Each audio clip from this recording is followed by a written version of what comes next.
What do the Rothschilds, the Romneys, and the billionaire hedge fund managers know that you don't about growing and protecting wealth? As you might imagine, the wealthy have a few tricks up their sleeves. One strategy allows you to grow wealth tax-free at a compounding rate with no volatility. It protects your money from creditors and lawsuits, and it lets you invest the same money in two different places at the same time. How about that for amplifying wealth? To learn more, go to wealthformulabanking.com. Again, that's wealthformulabanking.com. You are listening to the Wealth Formula Podcast with Buck Joffrey. Get ready to change your life. Welcome, everybody. This is Buck Joffrey with the Wealth Formula Podcast. Today, I'd like to start out by reminding you, wealthformula.com has all sorts of resources for your wealth formula needs, including a free copy of my best-selling book, 7 Secrets of Eternal Wealth, which is a #1 seller on Amazon, but it is free for you on my website. So go ahead and download that as a PDF at wealthformula.com, or simply text me at 44222 and type in Wealth Formula. One word, Wealth Formula, 44222 Wealth Formula. Now, in addition to that, there are all sorts of resources on there, such as ways of reducing your taxes legally. You can also get a free copy of my friend Jorge Newberry's book, Burn Zones. He'll send that to your door. That's a book about being a real estate investor, the good, the bad, and the ugly. Now, as for today's show, listen, I cannot tell a lie. In my first business, I made a small fortune sucking fat from places where people didn't want it and putting it back where they wanted more. Yes, indeed. That's what I did. And I told Robert Kiyosaki about this last April, and he thought it was hilarious. And in fact, that's how he remembered me for the rest of the cruise. It was kind of funny. He was like, yeah, it's my physician friend who was sucking fat. Anyway, my wife hates it when I talk about this stuff. And she doesn't like that identity for me. But it's true, folks. That's what I did. And personally, you know, for a couple of years there, I really liked what I was doing. Listen, I think cosmetic surgery as a whole, I will say, I believe gets a bad rap. To me, it's just really about people trying to get over their hangups, okay? When you fixed a little something here and there, it just let them not obsess about their looks most of the time. And that, of course, you know, ultimately improved the quality of their lives by giving them confidence. Now, looking at me, of course, you wouldn't think of me as a cosmetic surgeon. You know, I'm not Mr. Flashy Guy, Mr. 90210, you know, all that stuff. That's just not me. But anyway, I was doing that for a while. I thought it was fun. I enjoyed it. And it was the first successful business that I had. But after a while, it got old. It started to feel like a job. When it feels like you have to do something and you don't really feel like you love what you do and want to get up and do it, it's time to move on. So these days, I'm actually quite happy because my time is devoted to you. From some of the kind feedback that you've given me, I believe that I'm really making an impact on some of your lives, which is just really great news for me, because the cool thing about that is that all I'm really doing here is sharing stuff with you that I love talking about and frankly learning. So what I do is I just, all I'm doing is I'm going out there learning all the stuff that I want to learn about, and then I pass it on to you and it's helping you. So that's cool. And, frankly, this is the best gig I've ever had. Maybe not the most profitable yet, but, on the other hand, it's at least the most fun. Now, I don't know anyone who loves what they do and doesn't feel like in some way they're making some kind of a difference. But what about your investments? Do you care if they make an impact? When your money's working, does it matter to you if that work is for the greater good? Well, I do. I feel good knowing that I'm able to grow my wealth and at the same time make a difference in the world. That's why I love my friend and my sponsor, Jorge Newberry's fund, American Homeowner Preservation. Of course, you can find that at ahpfunding.com. But that's a really cool fund because what they do is they buy failing mortgages at pennies on the dollar. They're buying mortgages people are getting foreclosed on, and then they keep those people in their homes. They rent it back to them. And at the same time, investors make a great return. That's why I love that business. I think all around, it's one of my favorite businesses. Now, my guest today has another feel-good business. And this time, it's another crowdfunding platform. But this time, what they do is they buy actual apartment buildings that are underperforming. Maybe they're in rough neighborhoods, and then turn them into places that anyone would live in. Now that's a good deed for a person, for a community, etc. And these guys, they even go as far as to provide programs to feed kids and help them stay healthy. So this is the real deal, folks. This is, again, a very impactful business. And you're really going to love what you hear today. So when we come back, you're going to hear from Eddie Lauren of impacthousing.com. Attention accredited investors, I've got an opportunity for you. This property has been featured by Time Magazine and Coastal Living. It's called Mahogany Bay Village, and it's a first major luxury branded hotel in Ambergris Caye, Belize, TripAdvisor's #1 island destination. Enjoy fractional ownership in a resort branded by one of the most recognized hotel brands in the world. Buy new vacation rental inventory below market value. Still not convinced? Well, how about double-digit projected returns? Go to wealthformula.com under our investment opportunities tab and click Mahogany Bay Village. This opportunity is not going to be around for long, so don't miss the boat. Welcome back to the show, everybody. Today, my guest is Eddie Lauren. Now, he's the founder of impacthousing.com. Impacthousing.com is a real estate investor trust that focuses on socially minded investments in residential real estate that improves both lives and communities. During his 30-year career, Eddie Lauren has been responsible for the acquisition of more than $3.7 billion in office, industrial, and apartment community assets nationwide. He's had an illustrious career in real estate over the past 3 decades, and it's now culminating in a business that measures performance not only in profits, but also in social impact. Welcome, Eddie. Thanks for having me. So, Eddie, tell us about your story, because it's an interesting one, how you kind of got to where you are now. Well, as you mentioned before, I started my career in office and moved my way through industrial and ended up in residential apartments because I found that that was the best way for me to make an impact in people's lives. And, you know, industrial office is a very, very institutional business. TIs and leasing commissions can be as much as half the cash flow over a 5-year period. So you're actually buying tenants to make money in the end, and markets can be more volatile in terms of industrial and office and retail. So I actually loved that business, but I realized it was way too institutional for me. So I kind of went into the apartment game and found that it was a really good home for me because I could make very, very substantial impacts with relatively little capital dollars, because you can really do a lot to transform someone's home by buying, as I try to say, we make light out of blight. Yeah, that makes sense. So how did you go from, obviously you're sort of more of a traditional syndicator, and then you started something called Impact Housing, which is at impacthousing.com. Tell us about that and how you ended up going in that direction. I've been doing JVs with institutional family offices and pretty much down the middle investors. And I found that the middlemen tend to not be able to relate well, and we're at odds with each other. So I've done all this business, and we've done great business and made a lot of money for people, but I found that a lot of the times they want to tell me how to run the business. They want to tell me when to sell and when not to. For instance, Blackstone. I mean, I look at a deal, one of my favorite deals in Dallas. We had to sell because Blackstone hit a 15 and they told me to sell. And that's not conducive to really doing what's best for the asset. And oftentimes the middleman tends to be more about themselves and their needs than the ultimate investors of theirs or the operator mine. So over the years, I've basically done the same thing, but I've decided that I'd like to go to the masses and give the opportunity for people to come direct.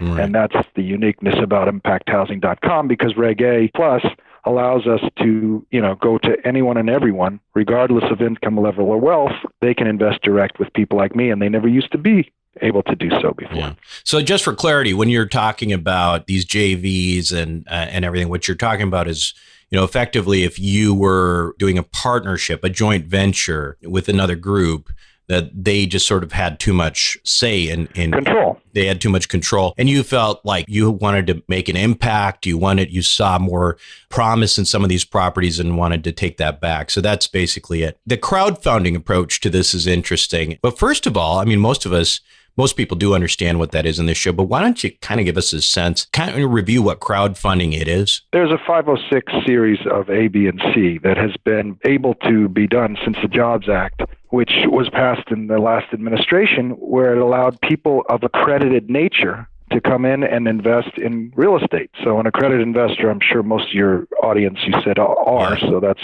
you got to make more than a couple $100,000 a year and have $1 million. So I've done a couple deals in the 506 scenario, and we did really well. So instead of going to that middleman where I went in, 95-5, so, 95% provided by the institutional equity, and we have a waterfall structure, et cetera. It was more of a straight deal where I was able to go direct to the ultimate investor, and the investor actually does a lot better because they don't have to go in the middleman. So now, fast forward, there's been alterations that just were done in 15 that allowed non-accrediteds. So now the opportunity exists for anyone and everyone worldwide can step up and without Wall Street middlemen or without Wall Street money managers, invest directly through the internet. So this is the regulation crowdfunding? That's right. Regulation A+ is the jurisdiction over this. So what's unique is that people can really, it's democratizing the playing field. So these people have never been able to invest as low as $1,000 and get involved in institutional real estate before. So the worldwide nature of it and the opportunity to spread my wings and really go out to the consumer directly to give them great returns and make a difference. Now, the other motivation, because I'm an impact investor and I've always done this, a lot of the institutions, they kind of turn their nose at the lower end of the spectrum. So workforce and affordable housing is something that they've not been so inclined to invest in.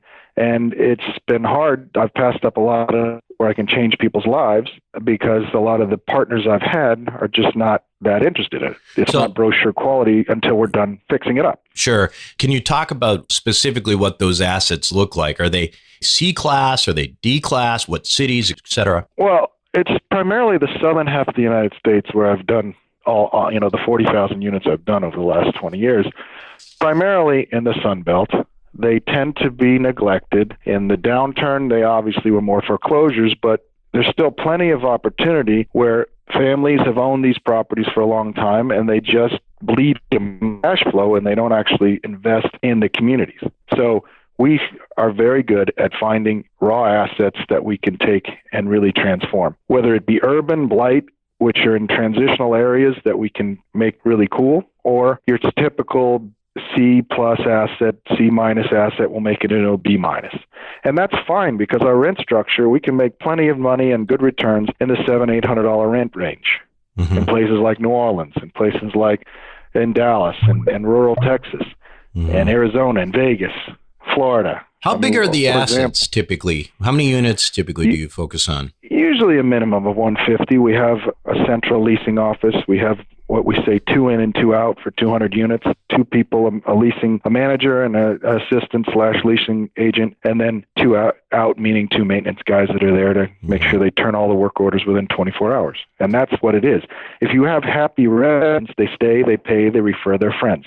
It's kind of a boring business model, but I've been doing it a long time. There's so many people who really, truly do not care about the resident. And if you care about giving people value, they pay.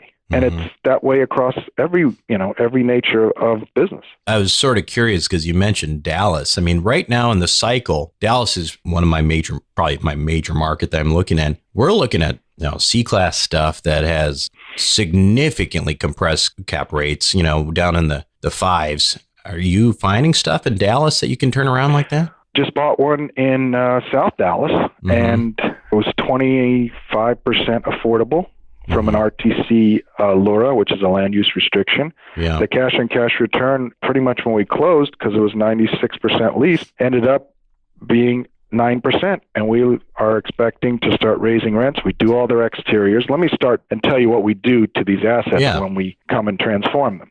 So when a resident or a potential resident drives up to one of our assets, first of all, I want them to see that sign and say, oh my God, I only wish I could afford to live there. And lo and behold, they go inside and they can live there. We come up with 4 or 5 color paint schemes to make them stand out, a resort-style pool, state-of-the-art fitness center, an amazing leasing office, happy staff, outdoor fitness equipment, and social areas where people can kind of hang out and really enjoy the sense of community. We like to specialize in making community rooms where we have health and wellness programming after school for the kids, and that really helps not only as a leasing tool, but it helps really transform these people's lives, because instead of going to the YMCA for programming, you can do it right where they live. So that's kind of cool. Yeah. Then you go into the interiors. We'll spend $3,000 a unit on an interior. You don't have to spend $10,000 a unit on an interior to make it nice.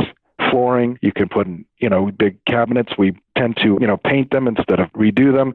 You put knobs on for $50, and those knobs take away any imperfection in the cabinets, but they're really nice quality, and they still look good. And the countertops we resurface, and fixtures and appliances, and that's $3,000.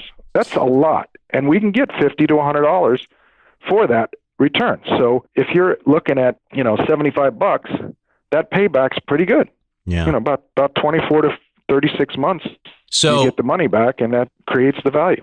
Right. So when you talk about impact housing, I mean, we typically we look at those deals as significant value add deals. Is there something else to this other than the fact that, obviously you're basically turning a property, you're maximizing the asset in terms of, what kind of rents you can get, the kind of stability of the asset, et cetera. Is there something else that you measure when you measure impact? Well, first of all, when you change someone's environment, you change their life. So we specialize in going into neglected properties and giving people that pride of rentership, as they say. They're actually happy to be there. And so that's number one, impact. Just truly making an impact by taking blight and making light. Second of all, it's in retention. Instead of the average across the country is about 60% in this class of tenants that turn. Well, if we can take that down to 45 or 50% because they're happy, that's another way to measure impact. And then by health and wellness programming, we do a lot of screening, and we're able to try to, enhance their health and their wellness, and that all ties into an impact. So we like to say it's a triple bottom. We're also helping with low flow toilets and some kind of energy retrofit. So, you get a financial return, a social return, and an environmental one. So one of the things that I think is really interesting about what you guys do in looking over some of the information was, you guys, you do a bit more than your typical value add. And that's what it kind of was getting to, because you actually have sort of I don't know if you would call it a nonprofit wing or whatever, but you're feeding kids, et cetera. Tell us about that, because that truly is something that's unique. Well, yeah, we partner with many of the government agencies that feed children, and we supplement with our own programming of health and wellness. So we have exercise classes, nutrition classes, walking clubs, community gardens, where we actually, after school, we teach them to grow vegetables. You can't believe some of this population has never seen an eggplant and don't know what it is. To see their face when you can actually educate them and see that they can grow their own food and they can actually eat it is pretty awesome. And so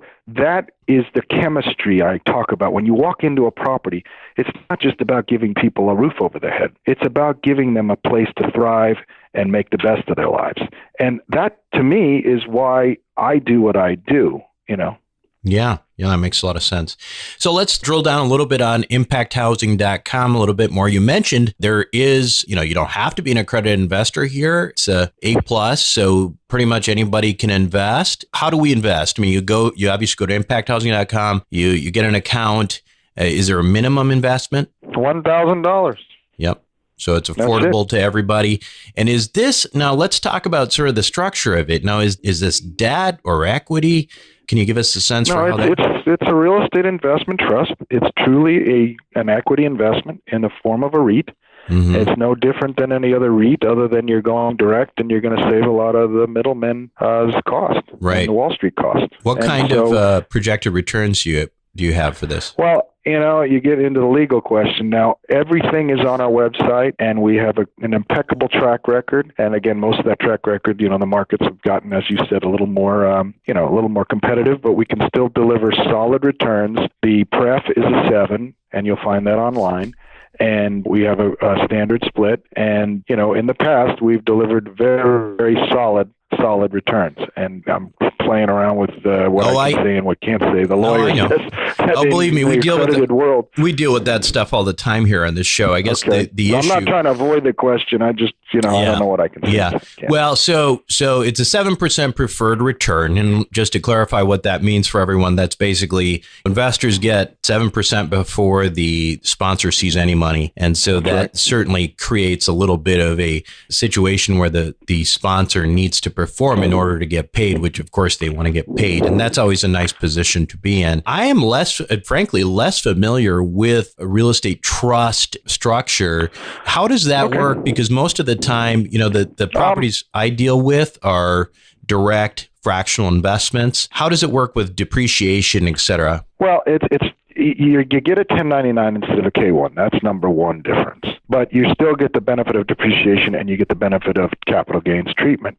And that's all comes through in the form of your 1099 at the end. Now, our structure is a 5-year hold with 2 one-year options to extend. So we'll be selling assets toward the end of the cycle in this, and that's where most of the capital gain, because it'll be more than 1 year of ownership. I want you to know that it took me a year and a half to get through the SEC on this.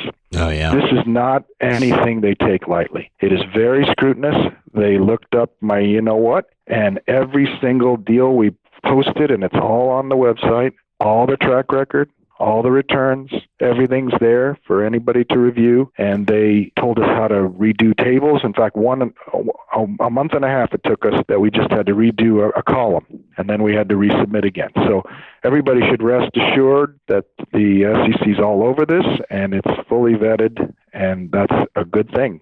Yeah. I mean, it's a good thing. I mean, and just for, just to back that up, I mean, regulation A+ is very difficult to get. In fact, the audience here is very familiar with American Homeowner Preservation, which is one of our sponsors, and another regulation A+ situation where I'm actually friends with Jorge Newberry, and he talks about what an effort that was. And, frankly, guys, I mean, when you hear something like that, Eddie's doing something that's meaningful, and that's why he tried to make, that is something available, not to just accredited investors. He's doing this to try to make it more accessible, and that says something about him. So one other thing that's pretty interesting about this REIT structure, this trust structure that you have, is that it's specifically really ideal for IRAs, isn't it? Can you talk about that a little bit? Yeah, well, the IRS ruling says that IRAs are not really allowed to invest with leverage or a loan on real estate in their IRAs. Of course, you can do it outside, but if you're going to invest in an IRA, the only way to do so in real estate, if you have a loan on it, which most real estate does, it's best to put it into a REIT structure. Because let's say you put your IRA into a building and you had 70% loan on it, 70% leverage, that 70% will be taxable to an IRA, which defeats the purpose. So it's really ideal to make sure that anything with leverage on it stays outside of an IRA. And of course, if you're going to buy leveraged real estate, which real estate should be bought long-term with leverage in your IRA, then you want to make sure it's in a REIT structure. And that's actually a really important distinction, and hopefully our guests will understand the value of that. In terms of, impacthousing.com, et cetera, is it live now? Are we ready to go, Eddie? We're done. Through the SEC. Mazel tov, right? Yeah, there you go. And you're ready, and typically, is it like quarterly distributions? How does that work? That's correct, yes. We are going to be getting quarterly distributions based on the cash flows of the assets, and sometimes, as we transform these properties, some we can get the immediate cash flow, but other times, we go in and we still scrutinize the resident. They have to pass a criminal. They have to be able to qualify at 2.5 to 3 times the rent. Nothing changes here. They're all still got to pay the rent. So as a result, we have to make sure that we clean out some of the elements that when a property's neglected, what do? You just fill it up. So sometimes we have to clean that out. It takes a few months. So in the beginning, the returns are a little less, but once we stabilize, they're very strong. Really good stuff here. Eddie, thank you so much for being on Wealth Formula Podcast today. Thank you for having me. It's been a pleasure, and I hope that everybody has the opportunity to join us in helping to change the world, even if it's one apartment at a time. Eddie Lauren, everybody, the founder of impacthousing.com. We will be right back. Are you having a hard time finding great investment properties? Unfortunately, the best deals are rarely found locally. Successful investing begins with the right properties in the right markets. Norada Real Estate provides everything you need to invest in the best deals across the United States. Our simple, proven system will help you create real wealth and passive monthly cash flow. Learn how to find the best deals by downloading your free copy of The Ultimate Guide to Passive Real Estate Investing at noradarealestate.com. That's NORADA realestate.com. Welcome back to the show, everyone. I love what this business, this impacthousing.com, does. And it's really a great way to get exposure to real estate with as little as $1,000 investment. Now, and you don't have to be an accredited investor. I know a lot of you complain about the whole, unfair advantage that accredited investors have. Well, they do, but here's an opportunity. Here's something that you don't need to be accredited for. Now, I do have to say that listening to that interview, Eddie was really modest during this discussion. I mean, he mentioned a preferred return of 7%, which again, what that means is that the first 7% of the profit that any asset makes, or the fund makes, or the trust makes, or whatever in this case, goes to the investor before the business, in this case, impacthousing.com, shares in those profits. But I do want to point out that, when you hear the preferred rate of 7%, I don't want you to think that, boy, that doesn't sound that great. It's preferred, and it's nice to have a preferred return. But Eddie's got a pretty significant track record, and I actually went to his website to check this out, and you can check this out at impacthousing.com for yourself. But in the last 9 years, with 72 multifamily properties, Eddie's team has managed an average internal rate of return of 24.74%. That's actually pretty impressive. Of course, I should point out that past performance does not guarantee future returns, but I think it's important to mention he's a pretty soft-spoken guy and so on and so forth, but he's got a great track record. So definitely check them out at impacthousing.com. If you haven't invested at all in real estate, this is a really easy way to dip your toes in, by the way. Now, just a reminder that I would love to hear what you think about the show. And frankly, the best way you can do that is by leaving me a 5-star review on iTunes. And I might even start reading those aloud on the show. I'm trying to figure out sort of a fun little, different segments that we can do in the future. Anyway, that's it for me this week. This is Buck Joffrey with the Wealth Formula Podcast, signing off. Thank you for listening to the Wealth Formula Podcast. Visit us on the web at wealthformula.com. The information contained in this podcast are opinions, not fact. As always, consult your own financial team before making any investment. See you next time.